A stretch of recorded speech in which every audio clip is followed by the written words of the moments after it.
আমি কয়েক অন্তত 10-15টা স্টেজে আল্লামা সাঈদীর নাম নেওয়ার কারণে আমাকে স্টেজ থেকে নেমে দেওয়া হয়েছে, আমাকে ওয়াজ করতে দেওয়া হয়নি। কেন আপনি এই ধর্ষকের নাম নিলেন, কেন আপনি এই রাজাকারের নাম নিলেন, এভাবে আমাকে গালি দেওয়া হয়েছিল, কান ধরে ধাক্কা দিয়ে স্টেজ থেকে নামিয়ে দেওয়া হয়েছে। ওই সমস্ত আপনাদের বাচ্চারা আজ তোরা কোথায়? আসো তো খেলি, আসো খেলি তোমাদের সাথে, পিটির চামড়া থাকবে না। যদি স্টেজে ওঠো কোন আলেমের গায়ে হাত দাও, তোমাদের পিটির চামড়া থাকবে না। কথা বলেন ঠিক কিনা? কারা কারা যে দুহাত তুলে দেখান।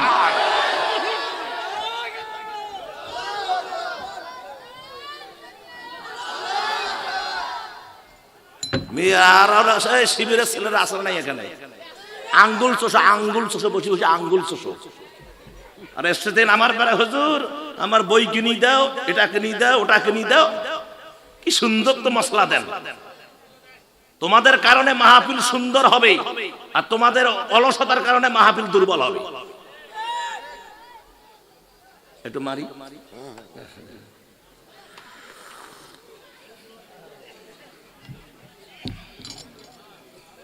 আমার দিকে তাকান। আশেপাশে নদী আছে নাকি? খেলা হবে, গরম হবে, নদী ঝাঁপ দেবো, ঠান্ডা হয় আবার আসবে। কথা কন, কোনো টেনশন নাই। প্রধান অতিথি সাহেব আমার কাছে বসে আছেন, কোনো টেনশন নাই। উনি শুধু অবজার্ভ করবে যে মৌলবি কোরআনের বাইরে কোনো কথা কয় কিনা, কোরআন হাদিসের বাইরে কোনো কথা বলে কিনা।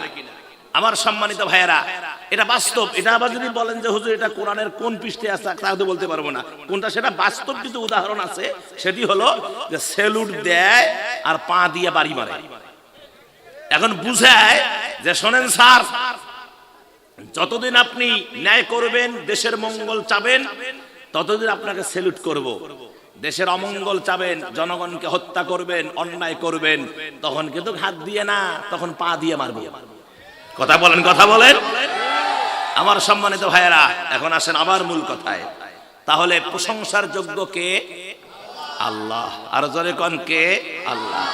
আমার সম্মানিত ভাইয়েরা, তিনি এই জন্য প্রশংসার যোগ্য। গোটা পৃথিবীর ভিতরে যা নেয়ামত আছে কে দিয়েছেন?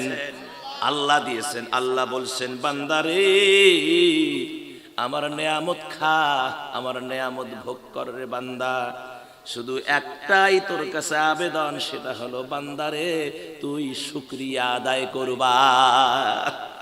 সব খাবা, কোনো আপত্তি নাই, হালাল যা আছে খা, রাসূলের তরিকা মাফিক খা, আমার বন্ধুর তরিকা মাফিক খা, কোনো আপত্তি নাই। খাওয়ার পরে এতটুকু বলবা, আলহামদুলিল্লাহ, আমার আল্লাহর কি নেয়ামত, আমার আল্লাহর কি দয়া, বান্দার জন্য কি নেয়ামত আল্লাহ দিয়েছেন, সুবহানাল্লাহ।